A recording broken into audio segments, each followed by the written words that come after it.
Oke, selamat pagi anak-anak ibu semuanya. Kembali lagi bertemu di kelas biologi kita. Jadi harapan ibu kalian masih tetap semangat untuk mengikuti pembelajaran kita.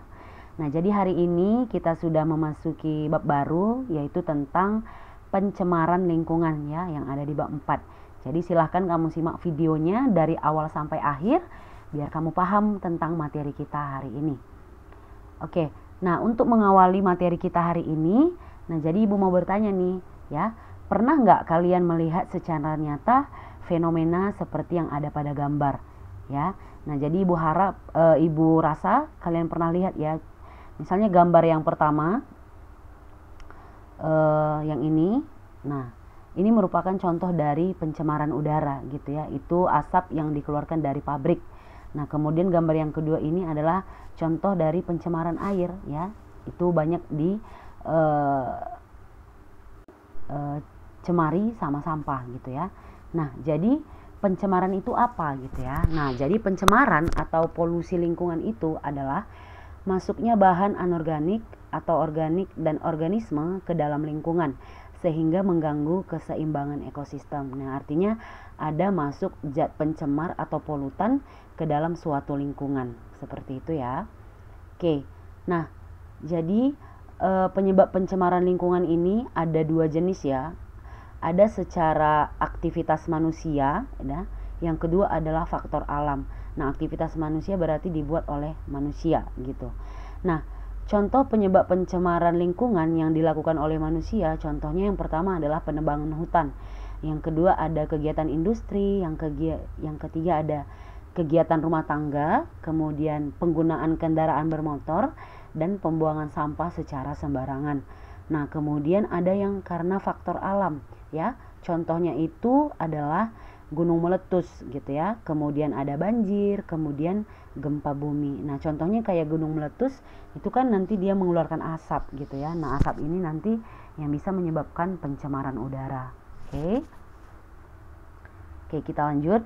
Nah, jenis-jenis pencemaran lingkungan ya. Jadi jenis pencemaran lingkungan itu ada 4 jenis ya. Nah, yang pertama ada namanya pencemaran air, yang kedua ada pencemaran tanah, yang ketiga ada pencemaran udara, dan yang keempat ada namanya pencemaran suara. Jadi kita bahas satu-satu. Oke, yang kita bahas pertama adalah pencemaran air. Nah, jadi pencemaran air ini adalah masuknya bahan pencemar atau zat polutan ke lingkungan air gitu. Nah, sumber pencemaran air ini sendiri bisa beberapa sumber ya. Yang pertama, limbah pertanian. Nah, limbah pertanian ini nanti contohnya pestisida, bahan kimia atau pupuk yang masuk ke lingkungan air gitu. Kemudian ada limbah industri ya, yang berasal dari pabrik. Kemudian ada limbah rumah tangga, contohnya seperti sampah, deterjen, dan bahan kimia lainnya. Nah, jadi ini merupakan contoh dari pencemaran air. Ya, bisa kamu lihat seperti yang ada di gambar. Nah, jadi gambar yang pertama ini adalah contoh pencemaran air yang disebabkan oleh limbah rumah tangga gitu ya. Itu bisa kamu lihat itu banyak dikerumuni sama sampah. Oke. Nah, contoh yang kedua itu adalah pencemaran air yang disebabkan oleh limbah dari pabrik ya. Itu berupa minyak atau zat yang berasal dari pabrik seperti itu. Oke. Oke, nah apa akibat dari pencemaran air ini? Yang pertama, rusaknya ekosistem di dalam air.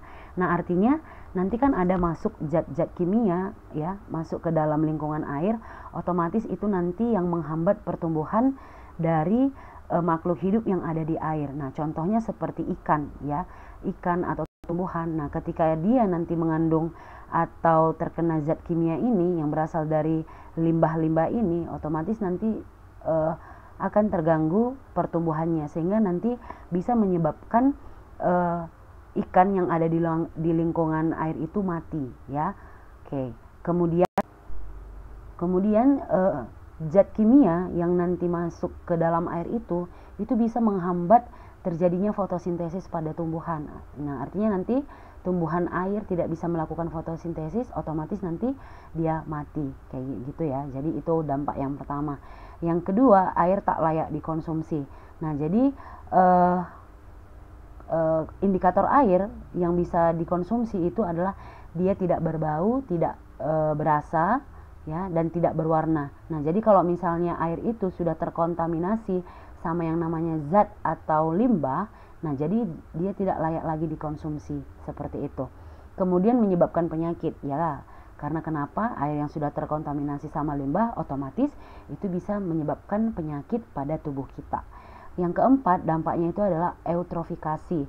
Nah, jadi eutrofikasi ini maksudnya adalah meningkatnya kesuburan tumbuhan air. Nah, jadi nanti kalau eutrofikasi ini, nanti kan zat kimia itu misalnya pupuk masuk ke dalam air, otomatis nanti itu menambah kesuburan yang berlebihan pada tanaman yang ada di lingkungan air gitu. Nah, saking banyaknya tanaman ini pada akhirnya nanti kan mati gitu kan. Nah, jadi yang menguraikan tanaman yang sudah mati ini nanti adalah si detrivor. Nah, detrivor nanti pasti dia menggunakan oksigen yang banyak untuk menguraikan tanaman. Nah, otomatis nanti si ikan yang ada di air itu akan kekurangan oksigen, ya. Nah, jadi eutrofikasi ini nanti bisa menyebabkan banyak ikan yang mati di perairan, seperti itu, karena kekurangan oksigen, karena oksigen itu digunakan sama si detrivor. Oke. Nah, beberapa cara untuk mengatasi pencemaran air. Yang pertama itu kita bisa melakukan tidak membuang sampah ke selokan atau laut, kemudian tidak membuang pestisida ke perairan. Nah, contohnya itu masih banyak di buku kamu. Nah, bisa kamu lihat ya. Oke, yang kedua adalah pencemaran tanah. Nah, pencemaran tanah adalah perubahan keadaan tanah akibat masuknya zat-zat polutan atau zat pencemar yang dapat merusak kualitas tanah. Nah, sumber pencemaran tanah ini juga terbagi jadi 3 ya. Ada namanya limbah domestik, nah, atau limbah rumah tangga. Contohnya seperti cat, oli, sampah plastik. Kemudian ada namanya limbah pertanian. Contohnya itu seperti pupuk, kemudian pestisida. Ya, kemudian yang ketiga limbah industri. Nah, contohnya nanti kayak plastik juga, cairan limbah yang meresap ke tanah. Nah, akibat pencemaran lingkungan ini yang pertama adalah menurunnya kesuburan tanah. Nah, ketika kesuburan tanah itu terganggu, tidak bagus, otomatis tanah itu tidak bisa digunakan dengan baik, contohnya dalam bercocok tanam atau menghasilkan pangan, seperti itu. Jadi ini dampak dari pencemaran tanah. Oke. Nah, gambar yang pertama bisa kamu lihat, ini adalah limbah domestik ya, limbah domestik. Kemudian ada limbah industri, kemudian ada limbah pertanian ya, berupa pupuk ya. Oke, kita lanjut. Yang ketiga itu ada namanya pencemaran udara. Nah, pencemaran udara ini adalah kondisi udara yang mengandung bahan polutan atau bahan pencemar yang berbahaya bagi makhluk hidup ya. Penyebab pencemaran udara ini yang pertama aktivitas manusia. Contohnya asap industri dari pabrik, kemudian pembakaran sampah, asap kendaraan, pembakaran hutan. Nah, kemudian ada juga karena aktivitas alam ya, faktor alam. Contohnya gunung meletus yang mengeluarkan abu vulkanik. Nah, jadi semua asap yang dikeluarkan baik dari si aktivitas manusia atau faktor alam seperti gunung meletus ini, semuanya itu pasti yang berbahaya bagi kesehatan tubuh kita gitu. Oke. Nah, akibat pencemaran udara ini yang pertama adalah rusaknya lapisan ozon.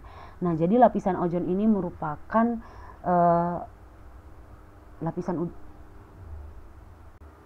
merupakan lapisan udara yang berfungsi sebagai penstabilan suhu pada bumi. Nah, jadi kalau nanti lapisan ozon kita rusak, nanti semuanya sinar matahari itu terperangkap di dalam permukaan bumi. Yang aturnya tadi sebagian dipantulkan ya, dipantulkan ke luar angkasa, tapi karena rusaknya lapisan ozon, artinya nanti lebih banyak nanti sinar matahari itu diserap sama permukaan bumi. Nah, otomatis suhu bumi kita itu meningkat ya. Terjadi yang namanya peningkatan suhu bumi. Ya, pada akhirnya nanti yang terjadi adalah yang kedua, terjadi yang namanya pemanasan global. Nah, kemudian terjadi yang namanya hujan asam. Nah, hujan asam ini nanti bisa menyebabkan kerusakan pada tanaman ya. Yang keempat, menyebabkan penyakit pada saluran pernapasan. Oke. Ya, yang ketiga itu cara mengatasi polusi udara. Nah, yang pertama itu dengan cara reboisasi ya, dengan melakukan penghijauan atau penanaman tanaman kayak gitu.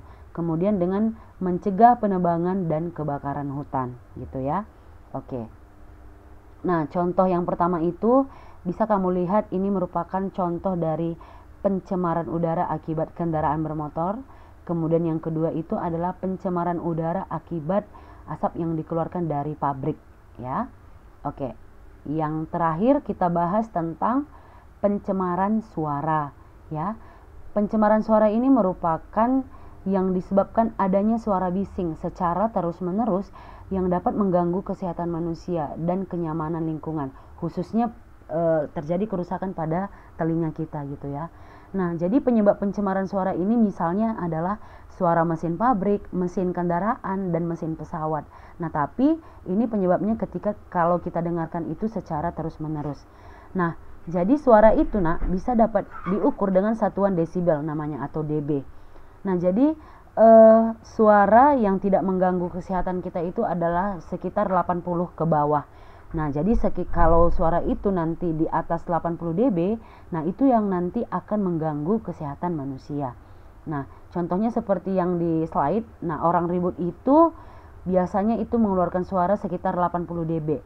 Kemudian kalau suara kereta api 95 dB, artinya ini sudah bisa merusak kesehatan telinga kita gitu ya.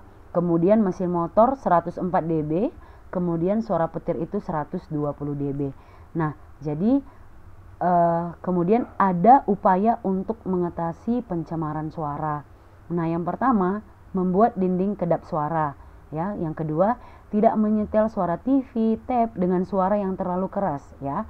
Dan yang ketiga, nah misalnya untuk para pekerja yang berada di lingkungan keras atau di lingkungan pabrik misalnya, mereka biasanya lebih dianjurkan untuk menggunakan penutup telinga gitu ya.